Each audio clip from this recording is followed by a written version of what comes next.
Isso foi importante naquele momento.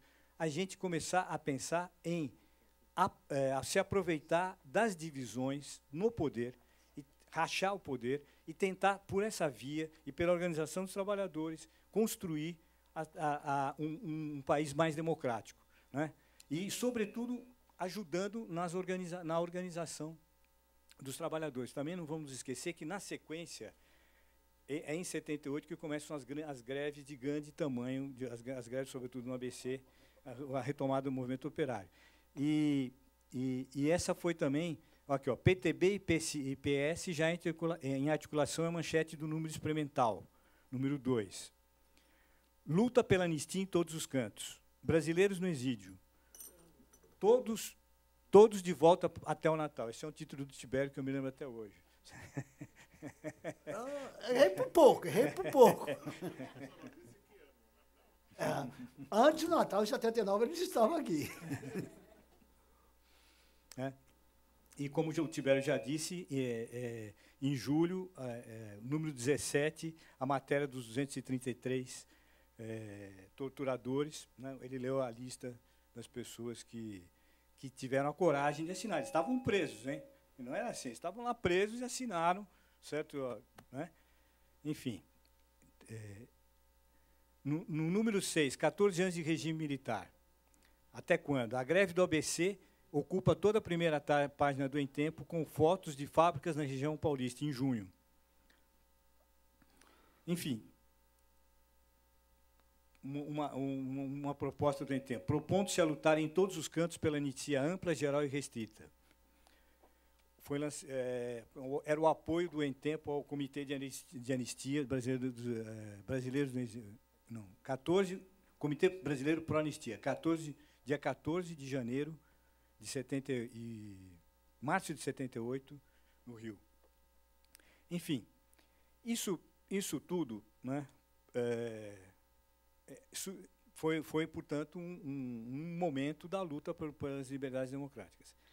Como o Tibério também disse há pouco, continuavam os atentados, né, os atentados terroristas, que, como eu falei, em 76, 2 atentados terroristas contra a OAB e contra a ABI. Depois, ele leu um número que eu também tenho aqui, 8 em 76, 6 em 77, 19 em 78, 10 em 79 e 29 em 80. Agora, aqui cabe uma reflexão, né? Os atentados eram feitos, né? E o regime militar sempre disse que ou que eles não tinham feito, e alguns reconhecem, mas nunca eles reconheceram que eles estavam errados, que eles fizeram alguma coisa de errado, nunca, né? Boa parte das pessoas nunca reconheceram. Vieram aqui alguns, inclusive, aqui nessa própria comissão, o ex-ministro Delfim Neto disse que não sabia de nada, certo? Quer dizer, foi na municipal.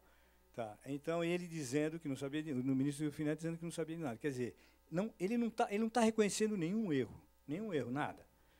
Simplesmente não sabia. Bom, isso ele falou, é verdade. Agora, então, nós tínhamos os chamados atos terroristas de direita. Por acaso, o aparelho repressor perseguiu algum dessas pessoas? Por acaso, alguns desses terroristas de direita foram presos? Por acaso, algum deles foi torturado? Por acaso, algum deles morreu em algum porão de alguma ditadura? Certo? Por acaso, algum deles foi identificado? Certo? Quer dizer, então, de repente, você percebe que existia uma total conestação entre os dois lados. Quer dizer, tinha uma ditadura de um lado e tinha um lado de uma ditadura. Eles não prenderam, não mataram, não torturaram, nenhum dos terroristas. E não foram poucos e não foi por pouco tempo. Foram 4 anos de atentados terroristas. Então, aqui a gente vale pensar o seguinte, né? A ditadura, né, como eu vejo que está sendo costumeiramente frisada aqui, ela não foi uma ditadura só militar. Ela foi uma ditadura que teve o apoio, pelo menos durante 2 anos, um apoio hegemônico da maioria da sociedade sobretudo dos setores dos empresários, dos bancários, do Congresso Nacional, dos banqueiros, desculpe, do Congresso Nacional, né?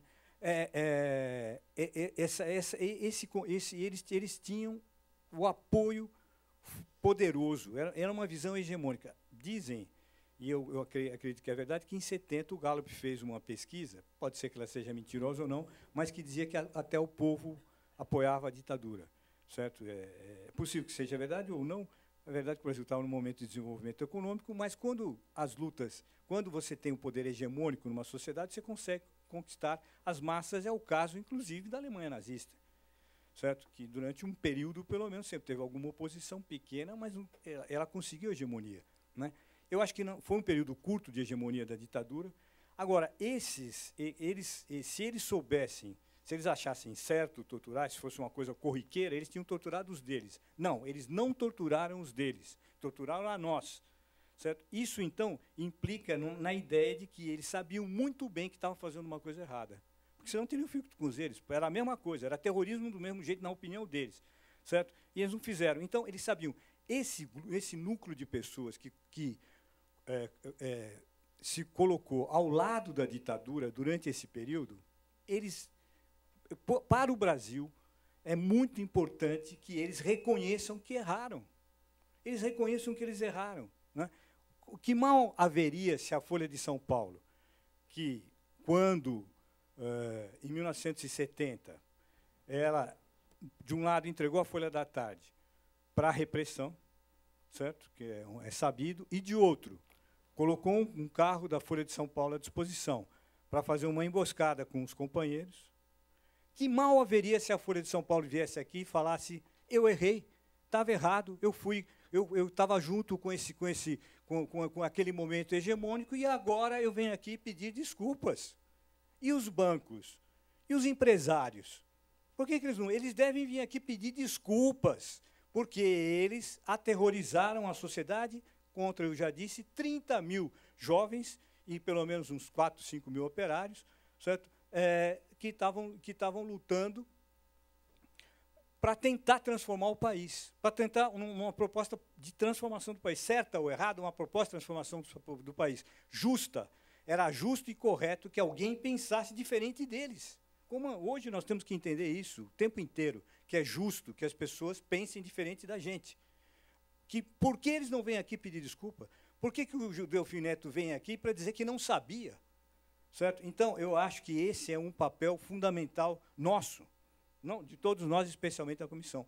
É fazer com que as pessoas reconheçam que houve um período nesse país onde predominou a força, a violência, a arbitrariedade contra jovens e combatentes, e que isso é errado. Não se pode fazer isso de maneira nenhuma, nunca. Né? Em nenhum país. Não há nenhuma justificativa para isso. Nem a Guerra Fria, nem nada. Então, eu acho que esse é o momento da gente continuar, certo, nessa batalha por isso. Eu acho que aqui cabe só um saudosismo, porque, enfim, naqueles tempos todos tinham muitas visões para tentar transformar o país, para melhorar o país. Certo? Pena que hoje a gente vê muita gente com muitas visões para ver como que eles podem se aproveitar do país, como se eles podem se aproveitar do Estado. Certo? Eu encerro aqui com isso a minha fala. Paico, como é seu nome completo? Antônio de Pádua Prado Júnior. Fala de novo. Fala no microfone. Antônio de Pádua Prado Júnior. Quantos anos você tem? 69. Você nasceu aonde? Em São Paulo, capital. Na maternidade de São Paulo. O Neto vai falar agora, mas deixa eu só fazer uma perguntinha. Pode responder curtinho. O Em Tempo foi o grande jornal da anistia, né? Foi. Você achava que ia dar no que deu? Não vamos dizer que é o seguinte. A democracia é uma conquista. Certo? Essa é uma grande conquista. Uma democracia mais popular ainda ficamos devendo. Sebastião Neto, Imprensa Operária. Vamos lá. Boa tarde. Pega o microfone para você ficar mais à vontade.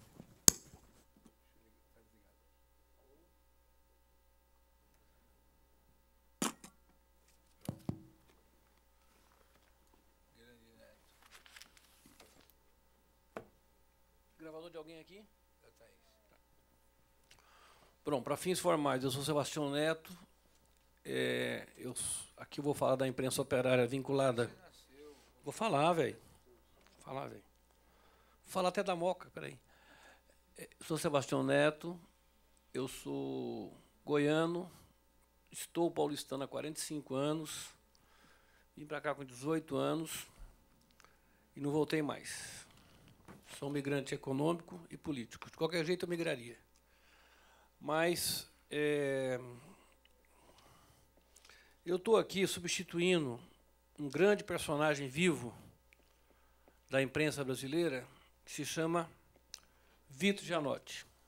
Tá? Esse é o cara da coisa. Até o Adriano me perguntou quando eu cheguei, eu acho que se vocês puderem fazer um depoimento com o Vitor, seria muito, muito, muito útil. Não tem ninguém igual a ele no Brasil, no campo que ele faz. Ele, inclusive, faz uma coisa que é uma espécie de universidade de verão, vamos dizer assim, para quem gosta de referências do exterior, que é um grande curso de comunicação, que agora vai ser acho que 20 a 24 de novembro. Não é? As pessoas ficam internadas lá e falam com todo mundo que faz imprensa popular e sindical no Brasil. É uma coisa extraordinária. Não é nem o curso, é a convivência de você conviver com os papas, com o Mino Carta, com a menina que edita o Dia, com o Altamiro Borges, sei lá, com o Valério Arcari. É uma festa. Uma coisa impressionante que acontece ali. O ano passado veio o Tarek Ali, outro dia veio a ministra da Comunicação da Venezuela. É uma loucura aquele negócio, né? Tem oficinas e tal. Então, eu estou substituindo o Vitor e vou distribuir já a vocês, pedir a alguém que me ajudasse aqui. Não levem esse texto formalmente a ferro, porque foi uma tentativa, como ele faltaria, de dar um subsídio para a discussão aqui. Vocês podem se basear no texto também, aquilo que eu não falar, olhar e me perguntar, se quiserem perguntar alguma coisa. Mas tem para todo mundo, tem copo para todo mundo esse texto aqui. Que é uma grande entrevista do projeto Memória da Oposição, que está aqui, que eu fiz com ele lá no Rio uns 2 anos atrás, para esse trabalho aqui, que eu vou distribuir depois. E demos um tratamento de tirar os erros evidentes. Esse amarelinho é o mesmo, né? Aí só tem uns erros grosseiros, mas tem alguns errinhos ainda, tá? Fizemos ontem à noite na correria aí, mas vocês podem ir olhando enquanto eu falo, porque pode ajudar vocês. Tem para todo mundo cópia, tá, gente? Tem umas 40 cópias. Bom, então vamos lá.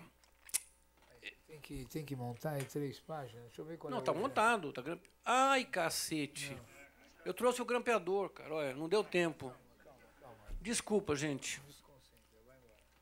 Desculpa mesmo, é correria mesmo. Outra coisa, eu cheguei atrasado. A gente conseguiu hoje com a prefeitura ver o primeiro arquivo relacionado a alguma coisa que possa ter a ver com a repressão. Um trabalho com muita gentileza do Gilmar Tato, secretário de Transportes, um puta apoio da Secretaria de Direitos Humanos, que contrataram o arquivo municipal. Fomos lá na CMTC ver o que tem lá. Né? Tem só um caso. Já em 93, quando o Maluf volta para a prefeitura, 93, tá? Tinha uma divisão na CMTC, que o Maluf acabou em seguida demitindo 27, 28 mil pessoas de uma vez só. Tinha uma divisão, que não sabe o nome exato, mas estamos vimos hoje lá, que se tinha uma movimentação na CMTC, esse funcionário, que era funcionário da CMTC, dizia assim, vai ali e prende aquele ali. Os caras iam lá e prendiam. Mas tem um nome particular lá, Ivan. A gente tem 2 nomes. Não, o nome é parecido. DS, qualquer coisa. Porque eu estou no organograma da empresa, entendeu? Não achamos ainda o arquivo, mas... Né? Então, fizemos uma visita e eu saí de lá era quase 2 horas, porque eu fiquei aflito ligando aqui, falar com alguém que ó, não tem como não atrasar, não posso largar isso aqui. Se soubesse, você tinha vindo até com mais calma. Então, primeiro isso, né, acho que... E falar, Adriano, que aquela proposta de vocês aqui da Comissão Estadual de fazer testemunhos, né? Já podemos marcar para passar essa semana do 7, 8, 9 e 10, já para outra, porque tem 2 companheiros da CMTC que estão, assim, estado de saúde muito, muito, muito periclitante. Né? 3, o Baeza, o Silvino, ficará no CMTC Clube, nos aposentados, e ontem vocês viram o Bueno. Né? É uma coisa... Você pensa que o velhinho vai cair de repente, né?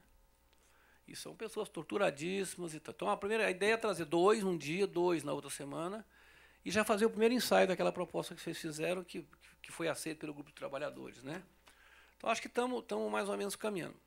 Eu vou falar de uma coisa um pouco diferente, me permitam os companheiros que falaram antes, num outro tipo de imprensa, porque, assim,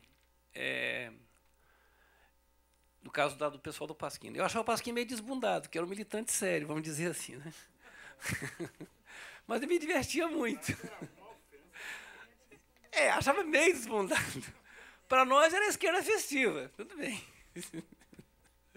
Mas a gente se divertia com o Pasquim, era muito bom, né? Ia do mesmo jeito, né?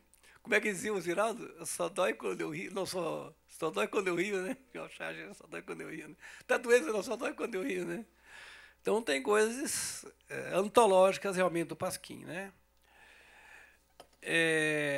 Mas eu acho que o Pasquim também, não foi falado aqui, deu umas pisadas feias na bola, né? Por exemplo, reabilitar o Joaquinzão, né? Com matéria de capa. Então aí... O Pasquim é um jornal perdido politicamente, isso é outra coisa. Não vamos ter discussão aqui, né? Porque é um pessoal que segue as ondas, né? Mas é o que fez um papel absolutamente extraordinário, né? É um pouco o que o Chico Caruso falou aqui, né? Eu acho que o Milor é um Shakespeare, por exemplo. Acho mesmo. Acho mesmo. Se fosse escrever em inglês, seria um gênio mundial, né? Bom, então eu queria falar um pouco em relação aos jornais alternativos, não é? Eu vi a explosão, com muita tristeza, da imprensa alternativa. Porque a imprensa alternativa, quando estoura em tempo, eu acompanhei isso de perto, embora não fosse da equipe lá, estoura porque cada corrente que depois viria constituir o PT ou o PCdoB estruturado, decide fazer o seu jornal e não consegue vender os jornais. Companheiro, o Verso, que lá com Convergência pegou do Ferma, Tribuna da Luta Operária. Né? Eu, assim, uma coisa é o direito de existência de cada corrente. Evidentemente, a necessidade da corrente se expressar. Mas tem um problema que eu quero dialogar com vocês, são mais ou menos da minha geração, que é muito triste a gente não ter conseguido até hoje um jornal da unidade da esquerda. E é um prejuízo até hoje. Né? O PT, que é um partido nacional, conseguiu destruir a possibilidade de um jornal nacional. Conseguiu destruir, intencionalmente, liquidar a redação do jornal do PT. A briga que o Flávio Andrade perdeu. Não é? Quer dizer, então, a história nossa, dessa parte nossa politizada, organizada, falar com o povo, é um desastre, eu acho. É heróica, mas é um desastre do ponto de vista de criar instrumentos. Eu acho um desastre. Eu tenho uma opinião muito sólida sobre isso. Achei um desastre o fim do Em Tempo. Um desastre. Né? Porque teria que ter um órgão qualquer, né? de massa. Né? E vocês vejam a dificuldade que tem o Brasil, de fato, para existir. A dificuldade que tem. O Vitor é o maior vendedor individual do Brasil, de fato, no Brasil. O maior vendedor do Brasil, de fato, no Brasil. Faz mais assinatura no Brasil. Ele é um boy do Brasil, de fato. Quando ele chega, ele fala, quer ler um jornal bom? Assina essa porra aqui, me dá um cheque. Pronto. Entrega o Brasil, de fato. Fala, às vezes não chega, agora está chegando direito. Porque também a esquerda tem essa tradição, né, de vender a assinatura e não entregar o jornal. Né? O cheque chega. E o nome do cara. Mas tem melhorado muito o Brasil. Já viu uma edição regional no Rio, mudou a cara. Né? Bom, então são coisas que eu queria falar, não quero fazer análises aqui, mas que eu quero contar meu caso.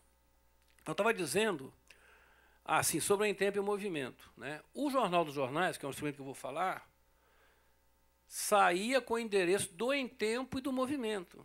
Quer dizer, eu desde que clandestinidade ou semi-clandestinidade, acreditei na possibilidade do trabalho unitário. E acho que vou morrer assim, sendo chamado de tonto pelas pessoas. As pessoas que são as verdadeiras revolucionárias, que têm a linha justa e correta para o Brasil. Né? Que a gente não tem, a gente acha que dá para fazer as coisas mais amplas.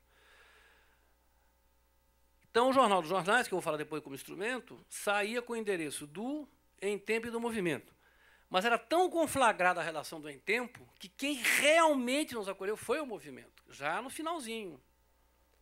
Eu quero deixar público aqui, né, que o grande jornalista que nos apoiou incondicionalmente foi o Raimundo Pereira.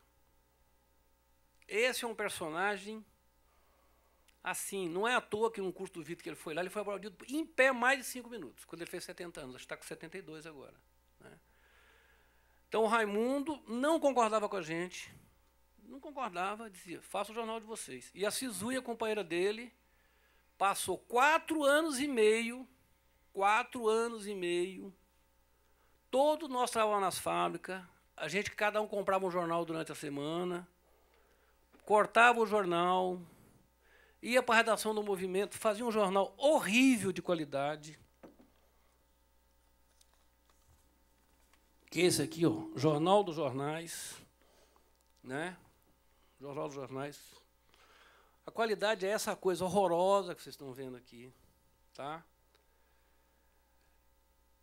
E o Raimundo Pereira tinha a pachorra, acreditem se quiserem, de toda semana entregar uma crítica escrita sobre o jornal. De arrasar, gente. É uma coisa inacreditável. Aquele filho da puta chegava às 5h30, entendeu, da manhã, trabalhava com uma tesourinha na mão, tesoura para cortar as matérias da imprensa internacional, e fazia, ele passava, na mesma hora de fechar o movimento era que fechava o Jornal dos Jornais, que eles ficavam na redação, ele ficava um cantinho lá, Cisu com o nosso pessoal, não é? E o Raimundo pegava o jornal rodado, segundo ou terceiro, você estava fudido. Falava, o Raimundo escreveu a crítica a vocês lá. Sei lá, divergência China-Vietnã. Qualquer coisa o Raimundo escrevia. Botamos uma matéria de uma sinfônica trocando na Renault em Paris. Ele escrevia muito bem, não sei o quê. Então, eu acho assim, que eu quero falar que a diferença nossa com o Pasquim é astronômica, evidentemente.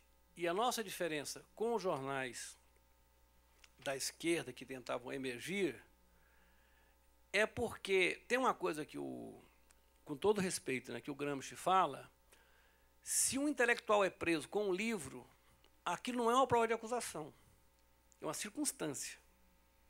Se um operário, na casa operária, acham-se livros, é uma prova de acusação. Então, tem uma diferença de tratamento mesmo.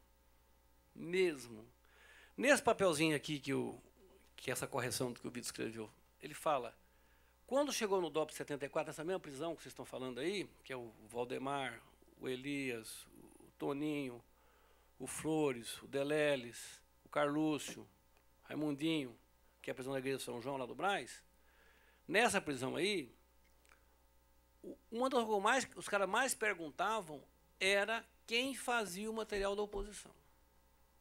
E tinha lá dezenas de exemplares de material da oposição, ou que eles achavam que era da oposição, que é um pouco da história que eu vou falar aqui. Então, vamos lá, jogo rápido. Eu vou ler um pedacinho do trecho do que o Vitor fala, que é, falar das publicações da oposição mereceria realmente a gente ter uma conversa longa. Isso abrange o esforço de luta político-ideológica que a oposição sindical sempre levou muito a sério, e como a repressão tentou impedir a circulação dessas publicações de várias maneiras. E, finalmente, como conseguimos driblar a repressão e fazer circular jornais, boletins e caderninhos com nossas propostas políticas. Então, uma primeira questão é do risco, né? Porque, se vocês forem ver aqui, ó, infelizmente, isso aqui é um material de arquivo, por isso que me permitiram trazer envelopado em plástico, tá? Com 500 advertências para eu não perder nem emprestar. Esse material aqui, ó, é de 69, feita pelo Padre Pedro lá em Santo André, no mimeógrafo dele lá.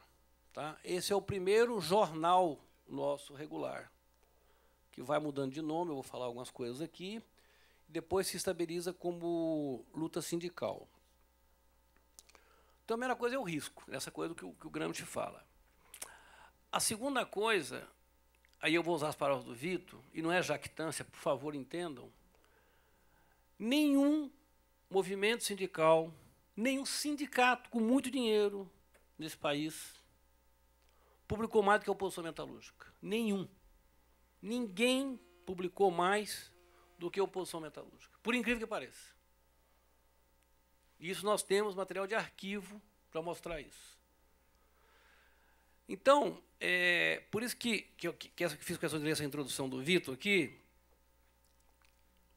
como conseguiu fazer isso existir naquelas condições que vocês já descreveram? Porque aí entra também a questão da diversidade de publicações. Nós éramos um grupo, por sorte, absolutamente diversificado. Pela oposição passaram todas as correntes de esquerda do Brasil, todas. O MR8, a Convergência, a Causa Operária, o Partido Comunista Brasileiro, o PCdoB, todos passaram pela oposição, todos. Mas não é porque nós fosse importante, porque a categoria era importante. Nós estamos falando, nossa cidade de 7 milhões de habitantes, 8 milhões de habitantes, com 380 mil metalúrgicos. Façam a conta, é 4% da população. É muita gente. Num setor econômico muito importante e muito diversificado. São Paulo produz o prego e o míssil. Produz a peça para o avião e o automóvel. A capital, São Paulo. E de 60 a 90 e poucos, era a capital, ainda é, mas era a capital econômica e industrial do país. Então, essa diversidade, tanto é que a esquerda foi muito mais atraída para São Paulo que para São Bernardo. Se vocês forem ver onde as organizações botaram ficha, foi em São Paulo. Por quê? Porque aqui era o sindicato, era o que tinha que ganhar. Era Cartago, Belém da Cartago. Esse aqui que tem que cair. Claro que não caiu, né? Isso é outra coisa. Mas são outras questões, né? Mas era ali que a gente ia bater. Eu vou falar muito rápido dessa diversidade, né? Esse materialzinho aqui, por exemplo, foi feito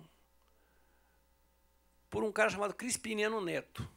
Ele tem um livro sobre o Lula, que é espetacular, dessa grossura, não é? É uma figura absolutamente extraordinária.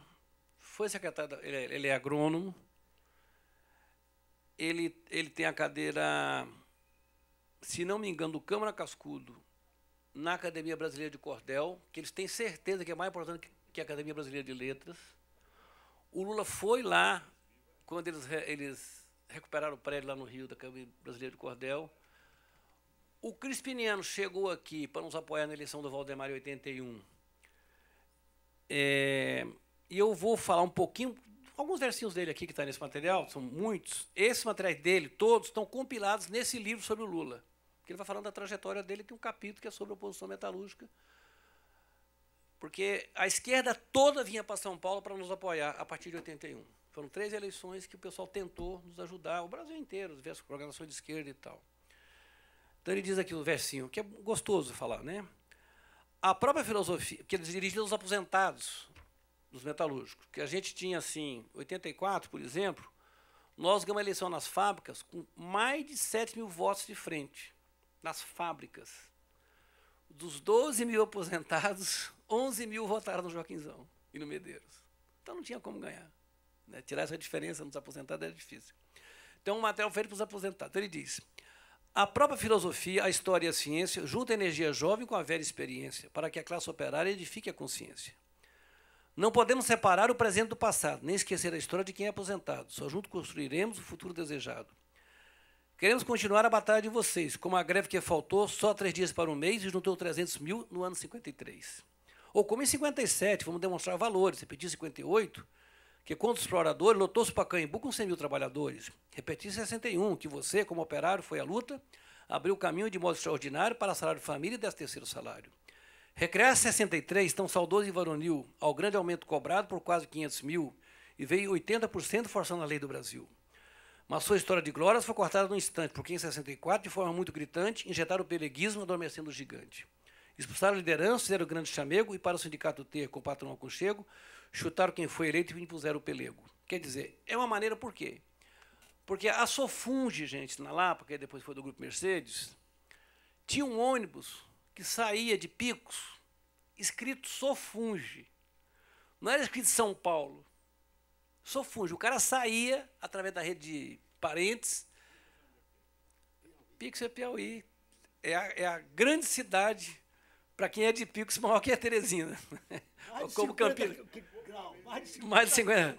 É como Campina Grande em relação a João Pessoa e Garanhuns em relação a Recife e tal. Né? É a Manchester deles lá, vamos dizer assim. Né? Bom, então, o Vitor fala muito desse material. Isso aqui deve ter sido feito uns 10 mil. Parece um delírio, né? É feio, é mal feito, do ponto de vista gráfico, não é? É um texto Lênin sobre as greves, escrito em 1898, que ele fala que toda greve operária, no fundo, ameaça a existência do patrão, e que é um ensaio de poder. Agora, você imagina a nossa cabeça, a gente fazia isso aqui e distribuía nas greves e lia junto com o pessoal para passar o tempo. Então, de repente, você vai encontrar um moleque de 12 anos, 13 anos, né? Ou me dá outro texto do Lênin. Eu peguei a doença infantil, é bom? O que são os esseristas? Né? Por que o social revolucionário atirou no Lênin? Quem é Vera Zassulite? Entendeu? As conversas malucas, quer dizer. Então, essa coisa, e isso tem muito a ver com a existência e a presença do Vitor Gianotti aqui no Brasil, criou, eu digo assim, uma vanguarda que eu chamo trabalhadores que estudaram. Hoje, muitos estão fazendo faculdade. Mas nós temos um caminhão de peão que eu encontro hoje como advogado, como não sei o quê, na gestão dos governos, que é uma coisa absolutamente extraordinária. Porque era um grupo não por nossos méritos, mas pela riqueza econômica, pela diversidade da categoria, pela presença muito plural da esquerda, criou essa ambientação. Produziu-se alguns textos teóricos sobre isso. O Luiz Egipto tem uma tese dele, da PUC, sobre o jornal Luta Sindical. Não é? O CPV publicou vários dossiês sobre a nossa imprensa. Quando eu falo da diversidade e do atrevimento que havia na oposição, vou dar um exemplo para vocês. Esse aqui é material, muita coisa nós fizemos junto com o CPV, que a gente chamava Centro Pastoral Vergueiro, que agora é o atual CPV, né? E todo esse material aqui, gente, todo esse material está sendo digitalizado na unha, o que já não foi digitalizado. Tá? E estamos tentando criar condições de digitalizar o nosso material, que são as 80 mil imagens. Mas, por exemplo, quando fosse criar a CUT, nós tivemos, né, o atrevimento de fazer um material junto com o CEPASE, que era um centro de apoio sindical, com a Frente Nacional dos Trabalhadores, com a Renove, da Maria Nilde, que também foi presa em 75, que é uma grande educadora, e o 13 de maio, que já existia, dizendo por que a CUT não deveria se filiar a nenhuma confederação sindical internacional. É um grande atrevimento.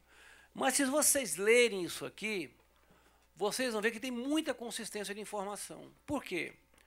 Porque nós conseguimos, de alguma maneira, por essa diversidade, dessa importância política que a oposição adquiriu, ter muitos contatos internacionais.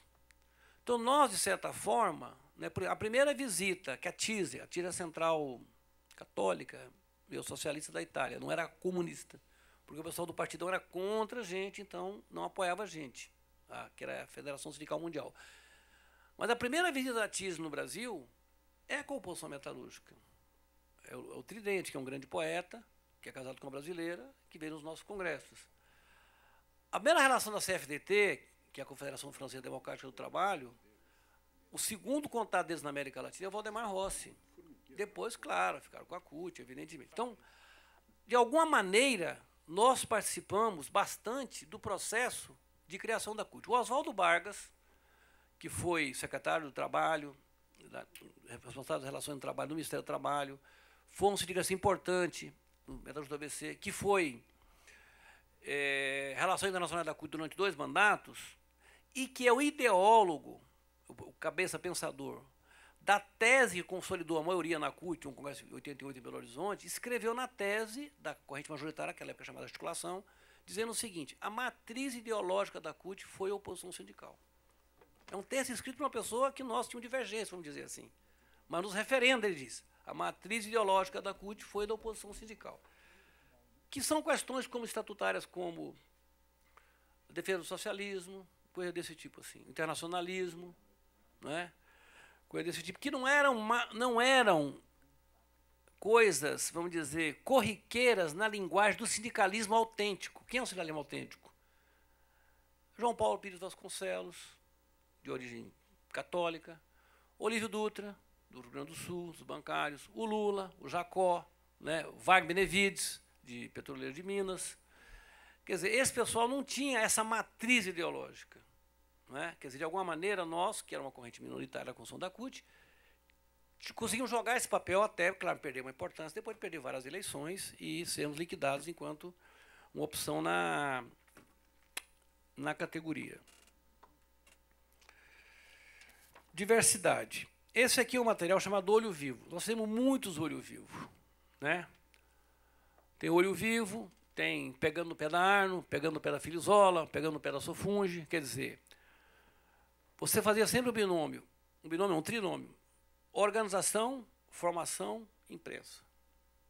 Sempre buscava, sem expor os companheiros nas fábricas, tentando, evidentemente, mas claro que chamava a atenção da repressão, porque se você começa a fazer um trabalho numa fábrica, enchendo muito o saco, ela vai dar um jeito de caçar quem é que está fazendo aquele negócio, quem está distribuindo.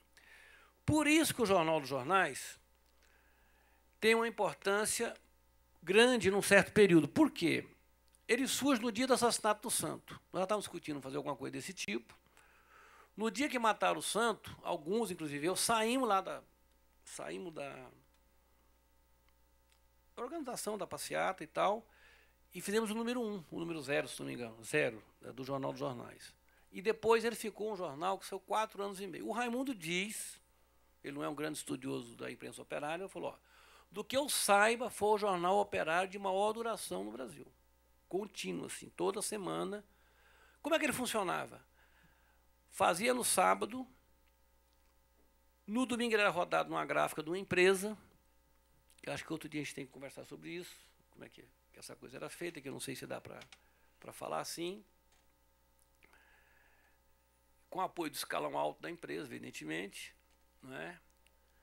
Mas era uma gráfica que amanhecia sem uma folha que foi feita no jornal lá no sábado. Quer dizer, isso é o apoio que o Pasquim recebeu, que o Em Tempo recebeu, que o movimento recebeu de alguém que injetava, só, conte comigo aí, o que é que eu posso ajudar vocês? Hein? 78, 79, né, quando mata o Santo. É quando mata o Santo. É 30 de outubro de 79. Do Santo, no mesmo dia, foi lançado. Mas a gente discutia, porque a gente já tinha feito esses ensaios. A gente fazia muito assim, ia lá para Barão de Limeira, ou ia lá para o Diário Popular, esperava o jornal sair. Os jornais saíam 1h da manhã, meia-noite, 11h30. Cortava alguma coisa, colava e ou fazia xerox. Mas era muito básico, vamos dizer assim. Porque se você sai uma notícia, por exemplo, morre um operário lá na Volkswagen, exemplo, né? Uma prensa. Você corria para 2, 3 jornais daqui, não tinha celular na época, vocês sabem disso. A gente, vamos esperar tal jornal. O cara ficava ligando do orelhão lá. Não vai atrás, vem para cá, vamos fazer. Se você pegava uma notícia denunciando e que saía no jornal do dia, o peão que chegava para trabalhar e recebia a notícia do jornal do dia. Rapaz, como é que vocês fizeram isso? Isso aqui é umas artes que a gente tem aí. Não tinha arte porra nenhuma. Você ia para a porta do jornal, ficar chavecando um gráfico que ia no bar lá, meu, arruma um jornal aí para mim, pô. Esse até, o cara até meio conhecia a gente, né? Fazia aquilo à noite, não é isso? E distribuía. Fazia um... Mas não, né? Com essa experiência, né?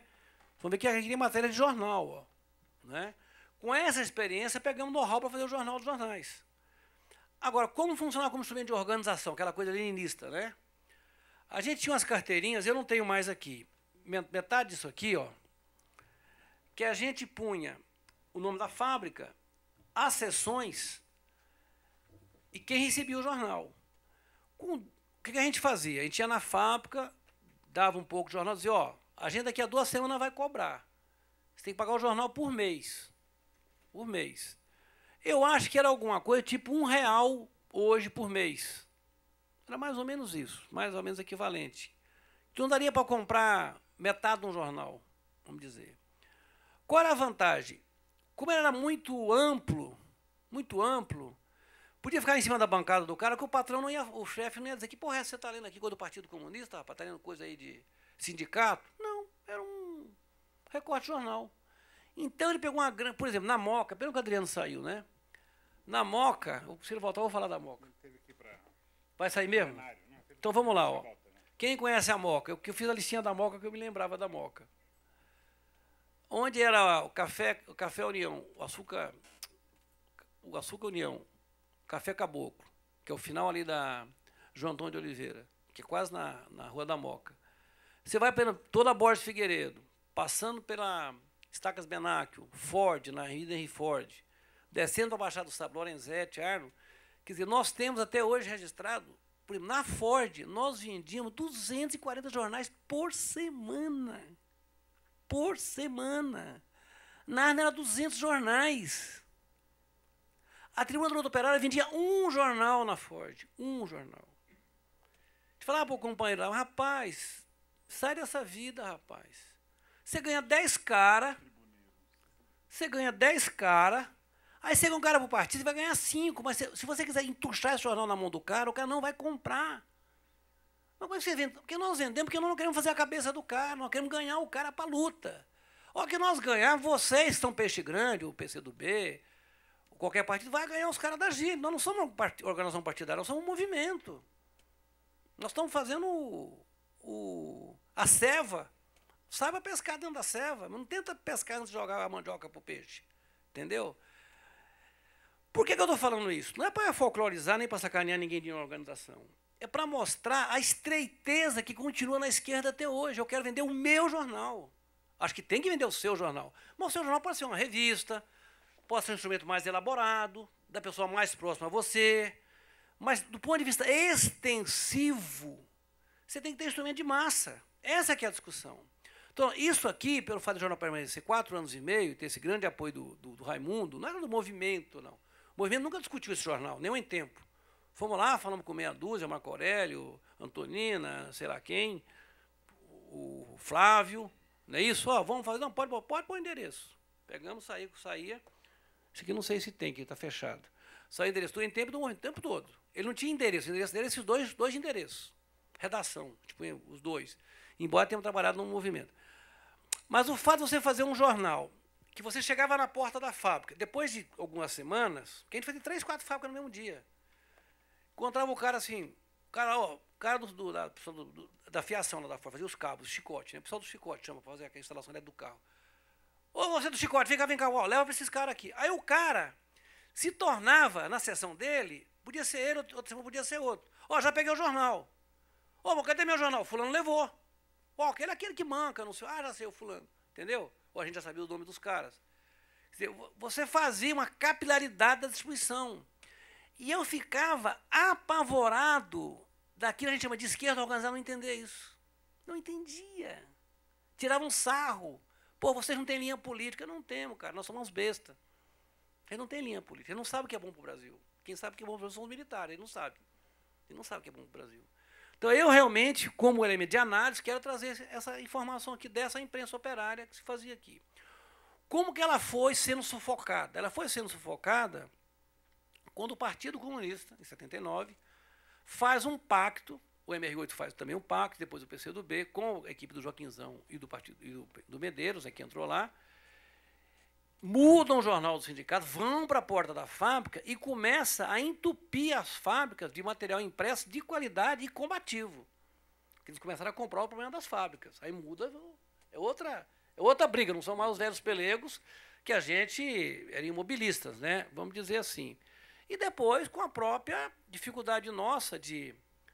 para vocês terem ideia, uma eleição nossa, está no filme Braço Cruzado, Máquinas Paradas, que a gente deita em frente os carros para a urna não sair, a eleição tinha o presidente do pleito, Joaquim de Santos Andrade, o candidato da situação, Joaquim de Santos Andrade, o responsável pela fiscalização da eleição, Joaquim de Santos Andrade. Você não tinha direito a fiscalizar a eleição. Vocês são de partidos políticos, já participaram de alguma eleição regular na democracia burguesa. Consegue entender uma eleição que não tenha fiscalização? Não tinha fiscal. Não tinha mesário, não tinha fiscal. Quando nós conseguimos judicialmente fiscal e mesário, nós tínhamos que ter 176 mesários, 176 fiscais durante 5 dias. Nós temos que ter 100 vezes 5 são 500. 76 vezes 5 são mais 40, tá? São uns 860, 880 pessoas liberadas durante uma semana. Então, essa é a fiscalização que tinha na eleição dos metalúrgicos. É um sistema para você não ganhar. É a logística. Depois, vocês vão ver no filme Braços Cruzados, eles contratavam o carro, ia o mesário nomeado pelo presidente do pleito, quando nós conseguimos ter fiscal, não mesário. Depois conseguimos mesário. E o mesário nomeado pelo presidente do pleito, o fiscal nomeado por ele, né? E, às vezes, quando nós conseguimos, ia mais. O mesário deles e o fiscal deles. Mas por que vai nesse carro? Porque nós alugamos o carro, vocês não podem ir. Tá? Então, claro que a gente não vai dizer que perdemos as eleições porque não tinha só isso. Perdemos porque perdemos, por várias razões. Né? Mas chega uma hora que você não consegue gerar quadros para participar das eleições.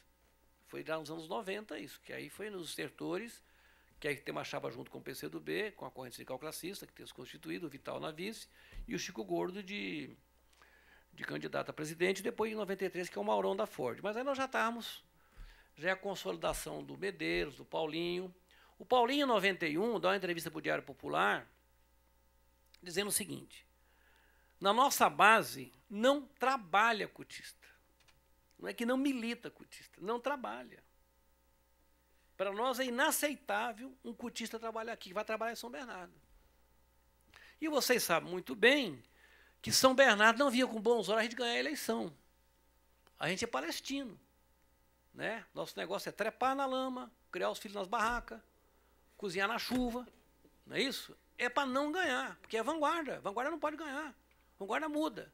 Imagina em 81, Valdemar Rossi, presidente do Metalúrgico de São Paulo. Ia disputar a presidência do PT, ou da CUT, evidentemente. Claro, é outra força política. Por isso que essa coisa... E tudo que eu falo aqui não tem remordimento não, viu? Quem me conhece sabe que eu estou muito bem resolvido nas minhas relações com a esquerda. Nenhum problema. Né? Então, a gente é meio assim, revolução explorável. Era para não ganhar. Os caras não vão ganhar, foda-se. Entendeu? Eu queria falar ainda nos agradecimentos. Isso aqui foi uma coisa muito importante que aconteceu no Brasil, Frente Nacional do Trabalho. Era outro material, eles fizeram milhares desse caderninho sobre qualquer tema legal. Isso aqui era um jeito muito bom de você entrar dentro da fábrica, porque olha isso aqui, ó. Trabalho da mulher e do menor. A lei diz isso, isso, isso. Férias. Todos têm o que vocês possam pensar. Todos têm. Custo de vida. Porque um trabalhador que, numa certa situação meio confusa, na época da ditadura, pegasse um material desse, era um material de orientação trabalhista. Eu acho que, nesse aspecto, não é, que nós tivemos um grande problema na relação com as correntes políticas. Porque a oposição tinha uma história que é assim, nós éramos muito conselhistas. Nós éramos muito Panecoik, muito Rosa Luxemburgo, também muito Lenin, muito Trotsky, nada de Stalin praticamente. Na época, podiam ser stalinistas, é outra coisa, mas a gente não era conscientemente stalinista. É que nem o machismo, a gente é machista, mas não sabia que era machista. Depois as companheiras vão dando cascudo, a gente vai aprendendo a dizer que é machista, né? Mas não achava que não era machista, né? Mas essa formação, como é que funcionava? As correntes participavam da oposição, mas participavam como? Participavam representando a região. Se ele representava a região, ele tinha que votar delegado. Então, quando ele ia votar uma coisa, ele tinha que votar o que a base decidiu. Então, como o movimento era muito grande, não conseguia controlar toda a oposição. Então, isso permitia essa diversidade, essa pluralidade. Gente, eu acho que é isso. Vou distribuir para vocês também. O vermelhinho já foi para vocês, não? Para vocês levarem para casa? Só o amarelinho. O vermelhinho está bem feitinho, tá? O vermelhinho aqui... Hã? Você está meio segundo internacional e meio, amarelo. Nós estamos mais quinta internacional, mas vamos lá.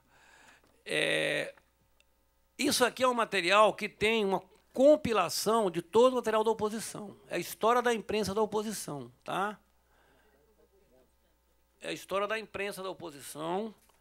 Esse material deveria estar disponível eletronicamente. Estamos com problema de dificuldade de conexão, mas existe todo o arquivo. Ou seja, aqui tem um esforço de cada livrinho nosso. De cada livrinho nosso, vocês olharem lá na internet, você pode ler ele página por página. Não é um e-book ainda, não tivemos condições de fazer isso, mas é um pouco, isso aqui é mais ou menos a prova, não é, do que eu estou falando. Vocês vão ver a diversidade de temas, né? Por exemplo, nós fizemos 10.000 do Estatuto da COB. Quando? Quando, ao criar a CUT, ao irmos criar a CUT, estávamos discutindo que deveria ser o Estatuto da CUT. Qual o melhor estatuto que nós achamos? Da Confederação Obreira Boliviana, que era uma central ligada à Revolução de 52, pela esquerda, não é isso? Dos mineiros. Então, assim, por isso que eu falo que tinha uma diversidade. Depois vocês vão ver aí com calma, né, a quantidade de publicações que tentam, mais ou menos, né, confirmar as afirmações que eu fiz aqui, que pode parecer um pouco... A gente quer se aparecer, como se diria antigamente. Acho que é isso, Ivan. Fala para o Adriano, que nos ajudou muito lá na Moca, tá certo? Andou muito com a gente lá pelos cortiços, pelas portas de fábrica, pelas madrugadas, né? Nos ajudou muito nisso e eu queria, assim, registrar aqui esse meu agradecimento da minha participação. E, para ficar bem dentro do tema da repressão, tem coisa aqui que tem muito a nossa cara. Então, quando a pessoa era preso, né, tinha que meio que dar conta dessas coisas. E vocês vão ver também que tem uma época que é muito pobre graficamente, né? Pode olhar pelas datas aqui, né? Isso aqui é uma existência álcool. Ó. É muito pobre graficamente, né? Ou uma época que nós fazíamos as coisas no reco-reco. Não sei se vocês sabem o que é. É um mimeógrafo, é que o Silva dizia assim, está aqui minha liberdade de imprensa, ele dizia. Pré-Gutenberg. Está aqui, era uma tela de estêncil, não é? Uma tela de estêncil, um quadradinho, não é? Você comprava um estêncil, que é o estêncil dos mimeógrafos, a tinta, e imprimia assim, folha por folha, não é? Mas o texto que vai ser o texto, o Congresso de São Bernardo, terceiro Congresso Metalúrgicos, sobre comissão de fábrica, foi impresso naquela noite lá em São Bernardo, fiz uma discussão com eles, olha só, pode entrar no Congresso o Hélio, o Anísio e o Fernandinho. Ele não quer fulano, tá bom, vou encher o saco, tá bom. Aí os nossos representantes, que eram esses, foram lá, o Lula defendia delegado sindical, João Paulo Pires defendia a comissão paritária da influência social-democrática da Alemanha, e os delegados de São Bernardo, operários, decidiram que o sindicato ia lutar por comissões de fábrica. Quando nós vamos na instalação da comissão da Volkswagen, novamente o Vargas teve a decência de viver lá no meio do povo, dizer, nós vamos chamar aqui quem nos inspirou, nos encheu o saco, ganhou aqui dentro desse sindicato, esses sacanas, não é isso? a proposta de comissão de fábrica contra o delegado sindical. Ele nos chamou para a mesa, e foi para a mesa o Raimundinho, que é o companheiro que está vivo ainda, que é o arquivo vivo, teve preso com um monte de gente aqui, né, que está com 80 anos agora, que foi para a mesa nos representando. Né. Então, eu acho, gente, que essa historinha ela pode ser muito melhorada. Vocês têm um material amarelinho do Vitor aí, e um dia proponho que vocês falem melhor com o Vitor Gianotti. Antes de falar da imprensa, vocês deveriam falar o que era a oposição sindical. Né? Porque a oposição sindical não era um grupo de editores, era um movimento de resistência dentro do sindicato que estava ocupado por um pelego e pela própria polícia. E vocês, para quem eu estava conversando aqui com o Tibério, quem entrou alguma vez numa sede da oposição, que eles tinham várias sedes, eles eram clandestinos, né, se mantiveram, acho que até hoje, clandestinos, na rua Riachuelo, não sei se você chegou aí lá para parecia um formigueiro, era um buraquinho, uma portinha, e você ia descendo, e não tinha mais fim aquilo lá. Então, na Penha ali. Na Penha também, lá na Rua Camé também, na Moca. Então, você tinha várias sedes, que era quase um sindicato paralelo. Eles tinham, eu acho que vocês tinham uma estrutura talvez até maior do que o próprio sindicato, porque era de militância. Então, essa dimensão, que eu acho que seria interessante você registrar, Neto, é que não era uma simples publicação. A publicação era a expressão desse movimento, que se manteve, apesar de não ter ganho eleição, é uma experiência vitoriosa. Né? Não é só por ser inspiração do Lula, etc. e tal, porque vocês foram maiores do que o Lula. Né? Anteriores ao Lula, o Lula descobre que existia movimento sindical em 77. Vocês já estavam fazendo movimento sindical antes. Vocês reconhecem que o movimento sindical era anterior a 64 e o Lula ainda acha que começou em 78. Mas tudo bem. Eu acho que essa dimensão do movimento de vocês, como oposição, como grupo de resistência à ditadura, e não à imprensa, mas resistência à ditadura, que eu acho que era legal você dar um panoramazinho aí, que é importante. Tamanho, estruturas, etc. Oi. E tal. Não, é assim, ó. Como o negócio aqui é imprensa, eu tentei pegar essa entrevista do Vitor, fazer esse textinho amarelo aqui, que ele nem corrigiu. Por isso que eu digo que vocês não usem com parcimônia, se quiser uma coisa melhor, pede para ele, ou tragam ele aqui. Não é? E o que o Ivan está falando, isso aqui é uma expressão. O que eu acho que é meritório no que aconteceu é porque, assim, até nós temos uma discussão, se o pessoal era preso porque era da oposição, ou era preso porque era de uma organização que participava da oposição. Nesse livro estamos terminando. Mas são as duas coisas. Nas prisões de 74, as prisões de 71, Aurélio, Glorinha, Disseu, é preso porque o pessoal que está transitando, acho, da AP para o PCdoB. Você já estava no PCdoB. E não só uma experiência democrática, porque vocês conviviam unitariamente, Isso. todas as organizações Isso, clandestinas conviviam, sabendo que eram organizações clandestinas, sem problema. e atuavam em conjunto contra o pelego e contra a ditadura, que era... Depois, 74, nós estamos levantando os presos de 74, mas são vários processos. Um processo é Vital, não sei quem, não sei o quem, PCdoB. O outro processo é Deleles, Vitor, Flores, quer dizer, Flores era Partidão, Deleles. Flores era daquele movimento do Istvan. Não, eu vou falar isso. Naquele exato instante. Não, eu vou falar isso. A acusação é de ser do MPL. Depois, Não, mas sim, eu a sei. acusação a ele não era O que eu estou dizendo. As pessoas eram presas ou porque eram de organizações ou porque eram da oposição. Evidentemente que a batata é muito mais quente de quem é de uma organização. Tá? Aquela prisão é uma prisão via MPL. Mas nem todo mundo que foi preso era do MPL. E alguém foi, inclusive, no pacote, porque era da oposição, estava... Valdemar não. Então, o Valdemar fica meio puto com a história de que ele era do MPL. Não, eu sei, mas foi preso junto e entra no inquérito. a acusação que a Eu repressão estou falando, a acusação é essa. Então, é uma situação... tudo... mas o que aparece... Se a pessoa vai ver o inquérito, fala, era do MPL. Aí vem Sônia Lins, não sei quem, não sei quem. Se você for ler o MIR, a história aumenta. Se você vai ver o MIR, a história aumenta. Aí entra o dinheiro do Arraiz. O pessoal nem sabia que tinha dinheiro do Arraiz, que, sabe? Essa quizumba, entendeu? O que eu quero dizer é isso, então. Essa a coisa que o Ivan falou muito importante da relação com as organizações, porque a gente falando não passa bem. Nós criamos uma escola de quadros, por exemplo, tá? No finzinho da ditadura. A Escola Nova Piratininga formou, gente, pessoas que hoje estão em cargos muito importantes.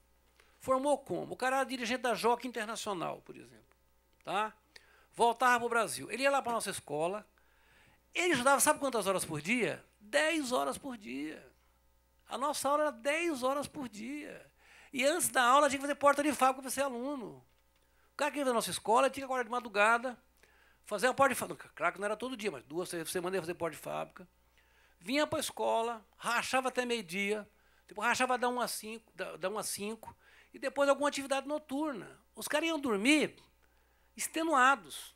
Vinha de onde? Vinha do Sergipe, vinha do Rio Grande do Sul. Quem que eram os alunos?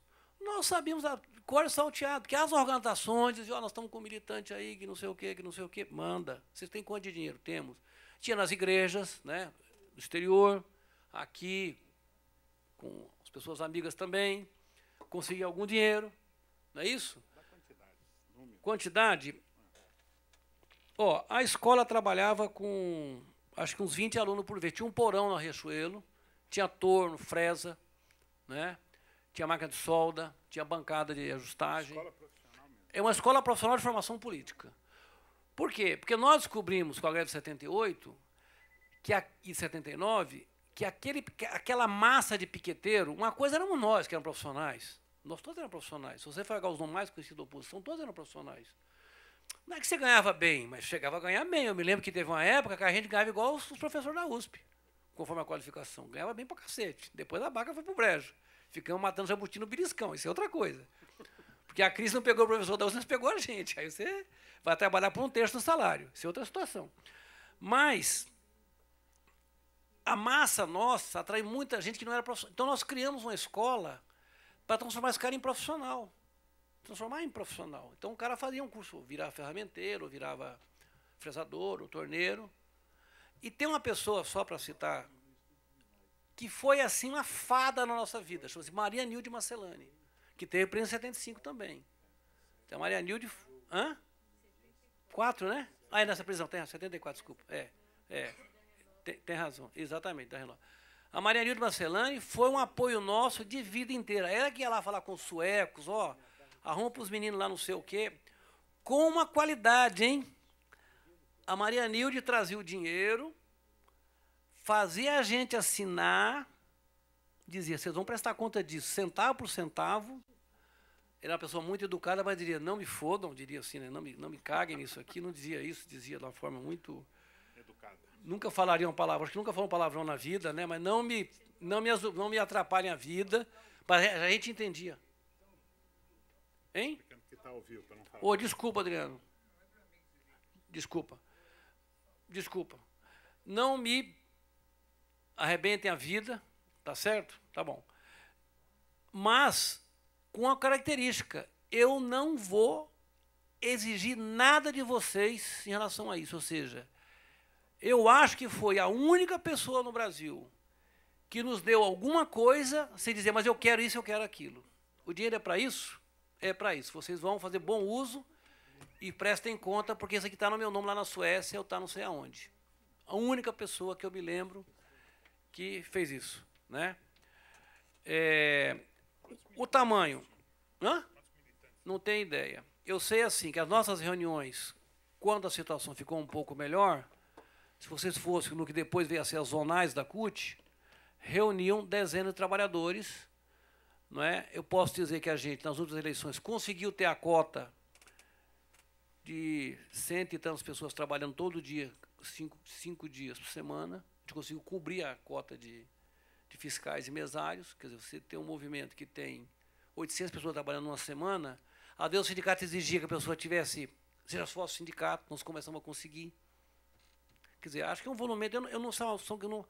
Viu aquele livro do Daniel Arão Reis, quantificando a gente não sabe fazer esse tipo de conta, né? Agora, por sorte, a partir de 78, tem um registro fotográfico muito grande disso. Registro fotográfico. E, evidentemente, que antes de 77, nós não temos sequer nem lista de presença de reunião.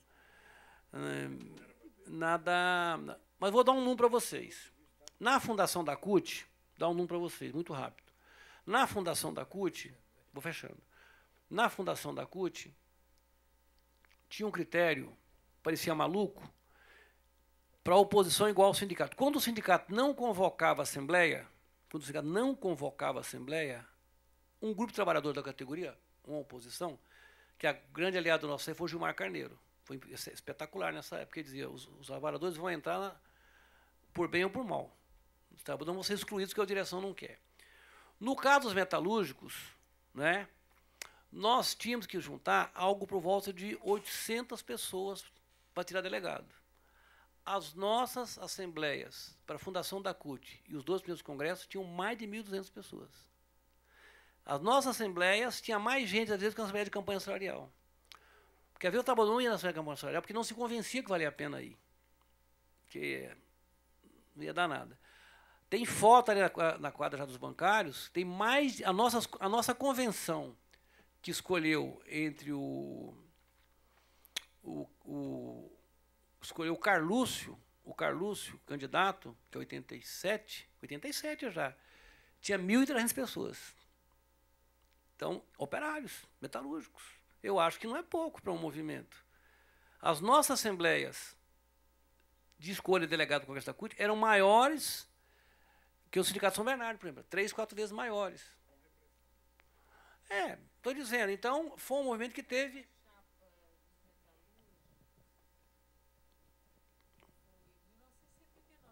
Em 78, do Anísio. Isso. E a outra coisa que a gente nunca pode esquecer é a presença do movimento popular. Quer dizer, quando uma greve dá certo em São Bernardo, né, lá, aquela greve prolongada, os ônibus que pararam na Tamarutaca, em Santo André, os ônibus que paravam aqui no Jardim Elba. Quer dizer, tinha uma capilaridade do movimento social em São Paulo que se confundia com...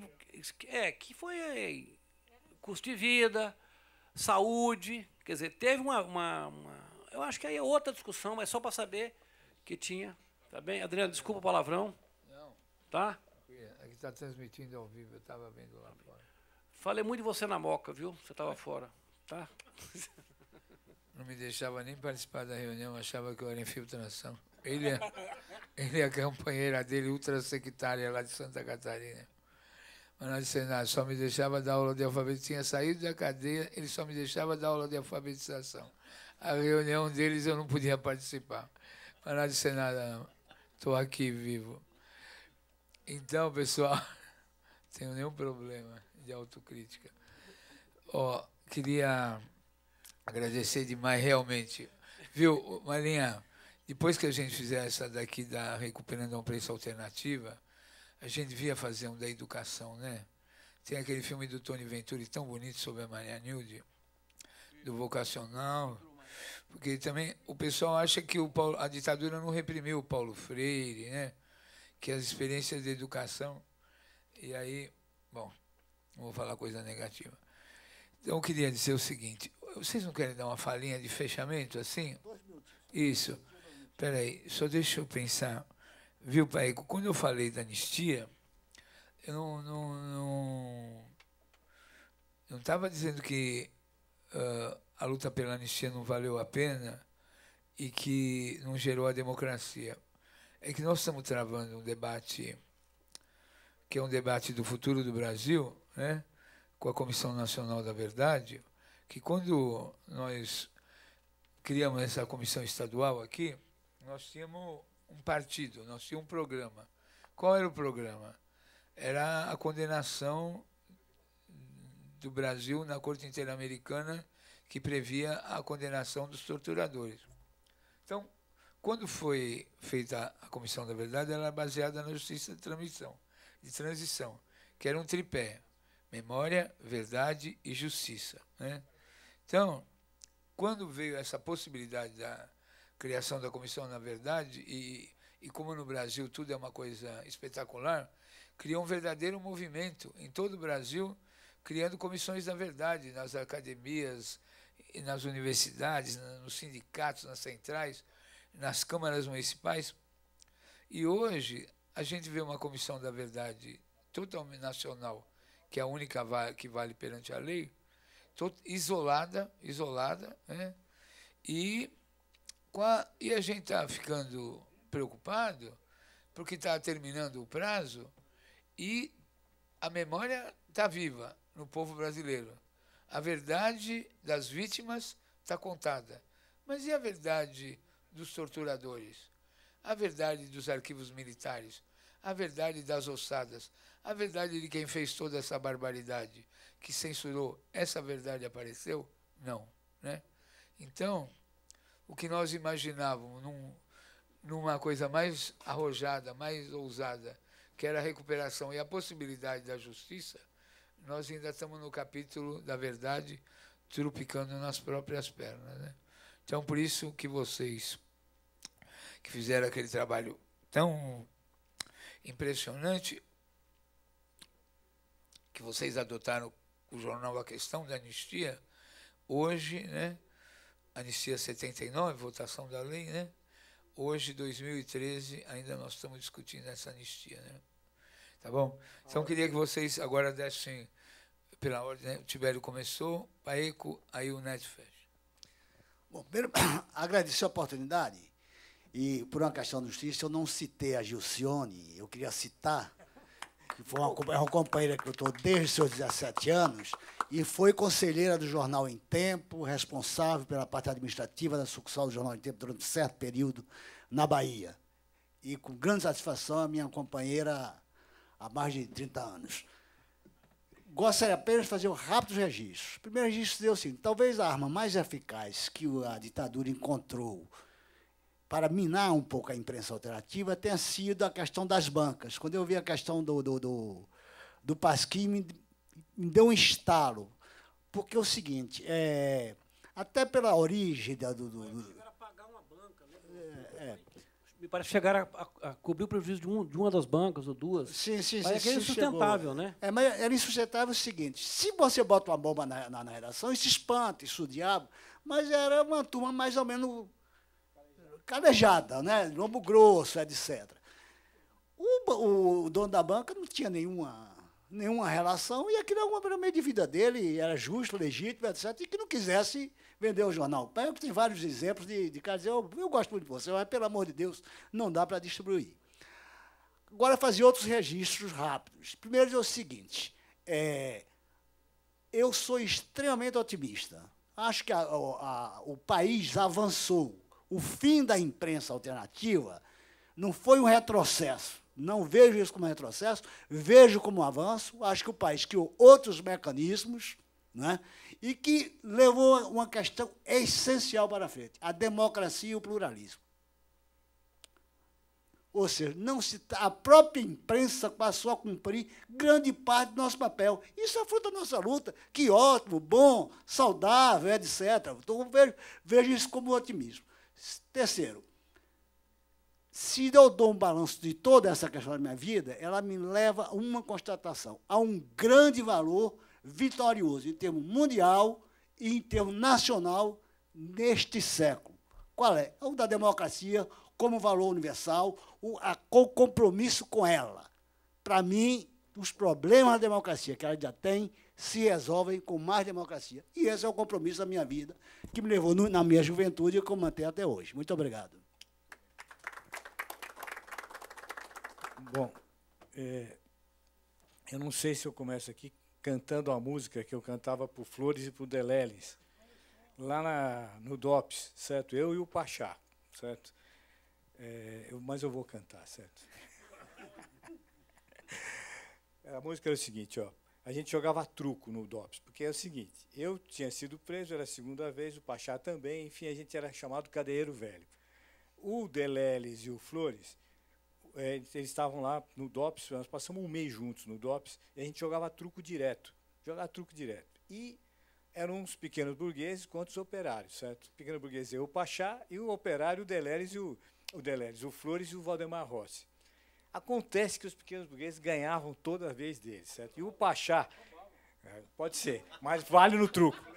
Mas vale no truco. E o Pachá, que era uma pessoa de muito talento e tal, e tocava, cantava, fez uma música. Ele fez uma música. A música era assim, ó. A gente ganhava e quando acabava de ganhar dos dois, ele cantava: os campeões do truco desfilam pelo xadrez. Nós não lutamos por lucro, só fazem é freguês. Valdemar Rossi, é freguês. E eu falava, é freguês. Antônio Flores, é freguês. É freguês. Bom, aí, não vamos mais jogar truco com vocês cantam aquela música e tal. Bom, vocês prometem que se a gente ganhar, vocês não vão cantar música, prometemos. Prometemos. Então vamos jogar. Aí, vamos jogar, para quem entende de truco, eles iam ganhar a mão, certo? Porque estava 12, estava 11, era uma mão de 12, era uma mão de 11, então eles iam ganhar porque estava 11-7, 6 e tal, mas na mão de 11 você não pode trucar. E o Flores trucou na mão de 11 e eles perderam. Bom, aí, eu e o Pachá quietos. Né? O Pachá sobe lá no... Tinha um beliche naquele tempo. Sobe lá no beliche, olha para cima e começa a assobiar. O Flores ficou furioso, mas ele queria bater no Pachá. Enfim, eu não podia deixar de contar essa história, porque ela é muito engraçada e verdadeira. Né? Apesar do sofrimento do DOPS, etc. E tal. Mas, para encerrar, eu acho que a Comissão da Verdade tem, sim, um papel relevante. Eu acho que tem que continuar insistindo para que a sociedade venha a público, a sociedade conheça os problemas, as pessoas culpadas sejam... Elas não precisam ser... não queremos que o dono da Folha vá para a cadeia porque ele ajudou. Não é isso. Mas eles precisam vir aqui, eles precisam falar, eles precisam reconhecer e nós precisamos insistir para que eles venham. Porque, senão, eles vão estar certos a vida inteira. Certo? Eles estão errados. Eles não podiam ter feito isso, não podiam ter ajudado, não podiam ter apoiado. Certo? Eles estão errados. Eles têm que vir aqui e reconhecer. Foi assim na Alemanha, foi assim na África do Sul, tem que ser assim no Brasil. Eles têm que vir aqui, sim, dizer, erramos. É bom para eles, é bom para o Brasil. Neto. Não saudações socialistas a todos. Eu acho que a gente tem que desejar, vou dar uma nota amarga aqui, nós estamos perdendo muitos companheiros pela idade, muitos companheiros. Eu sei, mas eu vou relacionar uma coisa com a outra. Assim, o que eu visite gente em hospital, o que eu vou em velório é brincadeira. Entendeu? Né? Então, assim, eu acho, a minha urgência, Adriano, eu sei que não dá para botar toda a carga na caminhonetinha de vocês aqui, entendeu? Mas já que são vocês que estão em atividade, já que você está para trabalhar, tem que trabalhar, não é isso? Mas eu acho que vocês enveredaram por essa questão além dos mortos desaparecidos, tem aberto espaço aqui, por exemplo, para muitas questões dos trabalhadores, né?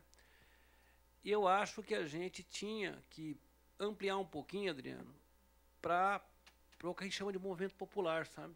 Tem muita gente, você, Amelinha, conheceu muita gente, militou com muita gente. Não, eu sei. Do Bexiga, inclusive, eu sei também.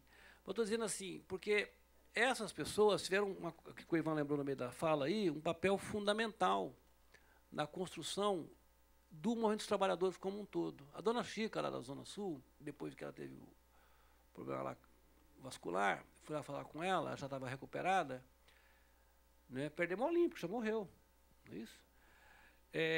Ela falou, eu naquela época, eu era da oposição metalúrgica. Aí depois eu fui da oposição dos químicos. Não, eu fui do PT. Depois eu fui da CUT.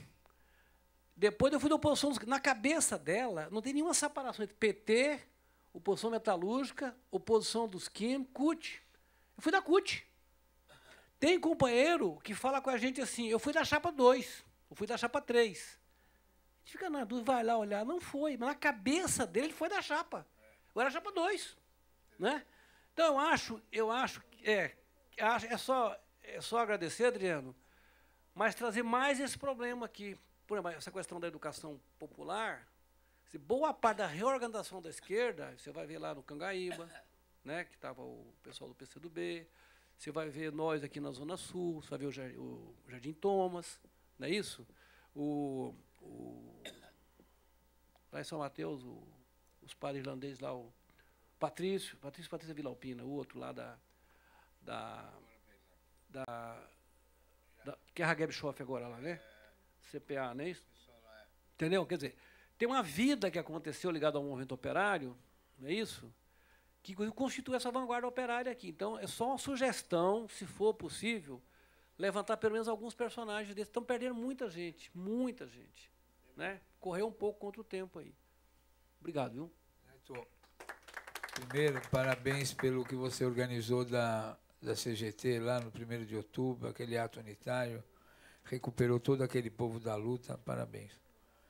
E queria só fazer uma fala antes de terminar, Thaís, Renan, é o seguinte, vamos fazer um CDzinho, recuperar essa sessão no CD e fazer um agradecimento para o Paeco, para o Canuto, para o Neto e para a Marilúcia. Vamos mandar um CDzinho da comissão com a recuperação dessa imagem de hoje. Acho que é um jeito deles também levarem um pedacinho. Hã? Não, digo assim, individualmente. Eles querem o deles, dessa sessão de hoje. É só pedir para o Laerte. Eu assumo, eu só peço. Não, porque o pessoal. Eu sei que é tranquilo. O pessoal da sessão de sexta também está pedindo. Não, estou falando que a família que veio aqui na sexta, a do Nery, eu só estou falando para mim mesmo lembrar e cobrar de mim mesmo, só para efeitos de recuperação de memória. O nosso honorário Toninho Denardi me assoprou, olha, o Rubens chegou e falou, ó, a família do Nery pediu a cópia do CDzinho tal da sessão. Eu achava legal, todo mundo que veio aqui hoje, depois viu, tá aí, assim que em que pese essa sacanagem que estão fazendo com a TV Assembleia, aqui a destruição da TV Assembleia, a gente consiga ainda fazer uns CDzinhos e dar para cada um deles, tá bom? Legal. Deixa eu falar uma coisa importante. Ó, vocês ganharam do nosso time da Vila Formosa, Valdemar, e a seleção nossa nunca jogou truco com vocês, tá? Tá bom? Amelinha, Ivan, Renan, Thaís, parabéns pela organização desses seminários, dessas coisas maravilhosas. E vocês, feras, Tibério, Paeco, Neto, obrigado. A Marilúcia foi embora, trouxe o CD do Pasquim. Muito, muito obrigado. Tchau. Beijo. A sessão está encerrada.